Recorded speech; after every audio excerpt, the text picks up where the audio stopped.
La presidenta Xiomara Castro al inicio de su mandato prometió un gobierno de austeridad en donde, emulando la propaganda de campaña del presidente Manuel López Obrador de México, indicó que ninguno de los funcionarios de la actual administración ganaría más que ella, que está al frente del país. Ante esta situación, que no se ha cumplido, el analista Wilfredo Méndez considera que esto demerita su credibilidad al frente de la población. A estas alturas, no haber cumplido con esa promesa, lógicamente pone en cuestión su propia imagen, que ha bajado considerablemente, y si estas cuestiones se mantienen, entonces lógicamente la imagen se va lacerando. Yo creo que tiene que hacer una revisión de sus propuestas de campaña, de sus propuestas que hizo al asumir la presidencia de la República, para poder hacer una nivelación en salarios. Pero no solo eso, sino el uso exagerado que se da, por ejemplo, de los viáticos y de otro tipo de prebendas. En Honduras, la presidenta tiene un salario de 137.800 lempiras, aunque tiempo después se anunció que ella se rebajó el sueldo a 95.000 lempiras. Por su parte, Luis Redondo, titular del Congreso Nacional, gana 151.000 lempiras, y la magistrada presidente de la Corte Suprema de Justicia, Rebeca Raquel Obando, devenga un salario de 166.000 lempiras, según datos proporcionados por el organismo Honduras Verifica. El problema es que hay muchos funcionarios ganando cantidades mucho mayores, así lo indica Mario Serna, cofundador de Honduras Verifica.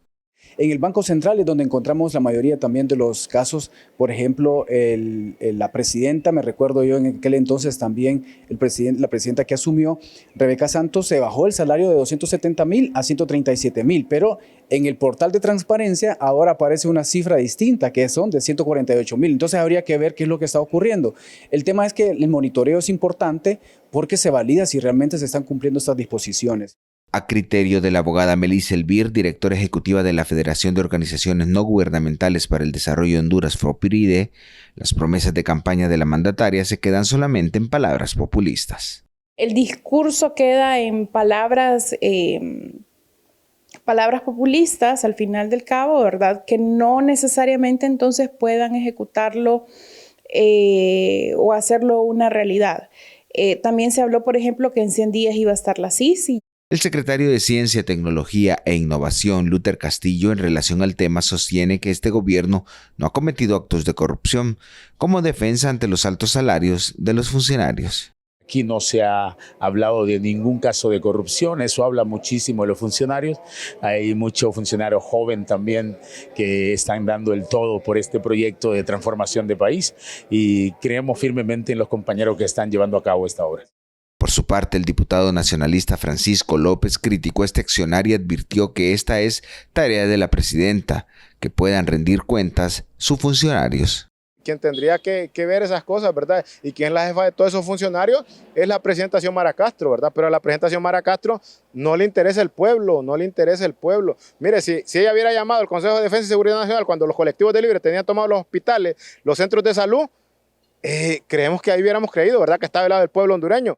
Este incumplimiento de promesas ha generado que la popularidad de la presidenta baje, por lo que Eugenio Sosa, director del Instituto Nacional de Estadística, explica que la tarea de refundar el país le ha sido mucho más compleja a la mandataria. Las promesas de campaña y la presidenta, cuando inició el gobierno, más o menos los primeros trimestres se hacía una pregunta si iba a ser un gobierno de buscar administrar la crisis o buscar hacer algunos cambios fundamentales.